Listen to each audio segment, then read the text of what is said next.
जय हिंद साथियों, स्वागत है आपका एक बार फिर से आपके अपने YouTube channel RS education centre पर। साथियों, बात करने वाले हैं पीटीआई भर्ती के रिगार्डिंग।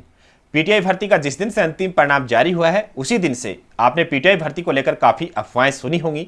पहली सबसे बड़ी अफवाह कि इस भर्ती में अब जनरल और ओबीसी के कोई भी पद नहीं बचे हैं। तो जितने भी जनरल और ओबीसी वाले कैंडिडेट ये उम्मीद लगाए बैठे हैं कि यहाँ पर अगली लिस्ट जब आएगी तो उसमें कट ऑफ डाउन होगी और हमारा सिलेक्शन होने का जो चांस है वो बिल्कुल है, अभी खत्म नहीं हुआ है। तो उन कैंडिडेट के मन में कहीं ना कहीं डाउट पैदा होता है कि हमारा सिलेक्शन होगा या नहीं होगा। तो बिल्कुल साथियों, इसके रिगार्डिंग चर्चा करेंगे। दूसरी जो अफवाह उड़ाई जा रही है वो ये कि जो 300 के आसपास एक नंबर्स बताया जा रहा था फर्जी कैंडिडेट का, उन कैंडिडेट को भी राजस्थान कर्मचारी चयन बोर्ड ने पात्र घोषित कर दिया है और इसके बाद में जो उनके डॉक्यूमेंट चेक करेगा वो शिक्षा निदेशालय करेगा। यानी राजस्थान कर्मचारी चयन बोर्ड ने उन कैंडिडेट को अभी सिलेक्शन से नहीं रोका है। तो बिल्कुल इसके रिगार्डिंग भी चर्चा करेंगे। यहां पर जो डिटेल चर्चा है मैं बहुत से साथियों के साथ कॉल पर कर चुका हूं, लेकिन सबको इस चीज के बारे में, इस बात के बारे में पता चले, इसके लिए हम ये सेशन कर रहे हैं। अगर आपको इस सेशन में दी गई जानकारी हेल्पफुल लगे, अगर आपको वैलिड लगे तो आप हमारे साथ जुड़ सकते हैं चैनल को सब्सक्राइब करके। सबसे पहले हम बात कर लेते हैं साथियों कि यहां पर जो कैंडिडेट बार बार इस चीज को लेकर कॉल कर रहे हैं कि यहां पर जनरल और ओबीसी के पद ही नहीं बचे हैं तो हमारा सिलेक्शन कहां से होगा।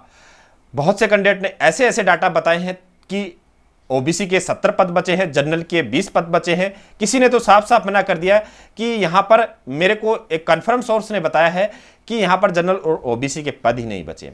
पहली बात मैं साथियों ये क्लियर कर देता हूं, आप खुद अगर इस चीज पर विश्वास करते हैं कि राजस्थान कर्मचारी चयन बोर्ड का कोई ऑफिशियल्स या फिर कहें तो कर्मचारी यहां पर किसी भी भर्ती से संबंधित कितने पदों पर ये जो भर्ती है इसमें सिलेक्शन दिया जा चुका है, कितने पदों पर अभी सिलेक्शन देना बाकी है कैटेगरी वाइज, अगर कोई दावा करता है कि उन्हें बताया जाता है तो बिल्कुल साथियों वो सरासर गलत है।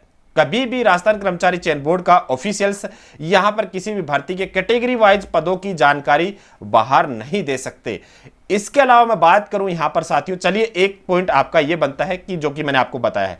दूसरा सबसे बड़ा पॉइंट जो आपके मन में जो डाउट चल रहा है कि जनरल और ओबीसी के पद हैं या नहीं, तो इस चीज को मैं आपको बता देता हूं कि आप जब जनरल और ओबीसी के कैंडिडेट देखेंगे प्रोविजनल लिस्ट में तो आप क्या मानते हैं कि यहां पर एक भी या फिर 10 कैंडिडेट भी ऐसे नहीं होंगे जो अभी पहली कट ऑफ गई है उससे अधिक नंबर लेकर बैठे होंगे। अगर 10 कैंडिडेट, 10 की आप छोड़िए, एक सिंगल कैंडिडेट भी आप ले लेते हैं तो आप उस कैंडिडेट को कहां पर एडजस्ट करेंगे, या फिर बोर्ड कहें तो कि राजस्थान कर्मचारी चयन बोर्ड उसको कौन सी कैटेगरी में सिलेक्शन देगा। जब जनरल और ओबीसी के ही पद भरे गए तो क्या उसको एससी एसटी में समायोजित किया जाएगा। तो साथियों, जो भ्रम फैलाया जा रहा है वो मात्र एक अफवाह है। मैंने जितने सेशन आपके लिए हैं, मैंने किसी भी सेशन में यह दावा नहीं किया कि कैटेगरी वाइज आपके इतने पद बचे हुए हैं, लेकिन मैं आपको दावे के साथ कह सकता हूं कि यहां पर अभी भी जनरल और ओबीसी के पद बचे हुए हैं। और जो आंकड़ा आपको बताया था कि 215, 210, 220 इस रेंज में कैंडिडेट हैं, वो बिल्कुल उम्मीद कर सकते हैं। जब सामान्य प्रक्रिया अपना के इस भर्ती को कंप्लीट किया जाएगा साथियों, आपके सामने आंकड़े आप कह सकते हैं चौंकाने वाले जरूर होंगे।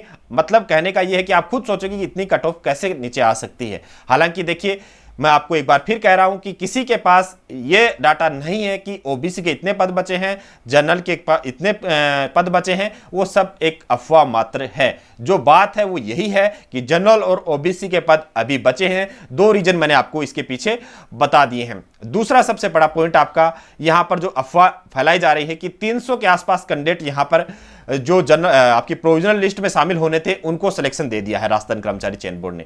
साथियों, कोई भी बोर्ड, कोई भी विभाग इतना पागल नहीं होता है कि उसके सामने ये सरासर दिख जाए कि ये कैंडिडेट फर्जी हैं और उसके बाद में वो सिलेक्शन दे दे। ऐसा कभी नहीं होता है। राजस्थान कर्मचारी चयन बोर्ड ने भी उन कैंडिडेट को यहां पर प्रोविजनल लिस्ट में शामिल किया है। और पहला सेशन अगर आप मेरा ध्यान से सुनोगे तो मैंने आपको उसमें क्लियर कट बताया था कि इन कैंडिडेट को मौका दिया गया है कि आप साबित कीजिए यहां पर आके कि आप वैलिड कैंडिडेट हैं। अगर आप वैलिड कैंडिडेट हैं तो वहां पर जाएंगे, अन्यथा साथियों आप सबको पता है कि अगर फर्जी कैंडिडेट होगा तो वहां पर जाने में भी उसको हिचकिचाहट होगी या फिर उसके मन में कहीं ना कहीं संशय जरूर होगा कि मैं वहां पर जाऊंगा डॉक्यूमेंट सबमिट करने और पकड़ा ना जाऊं।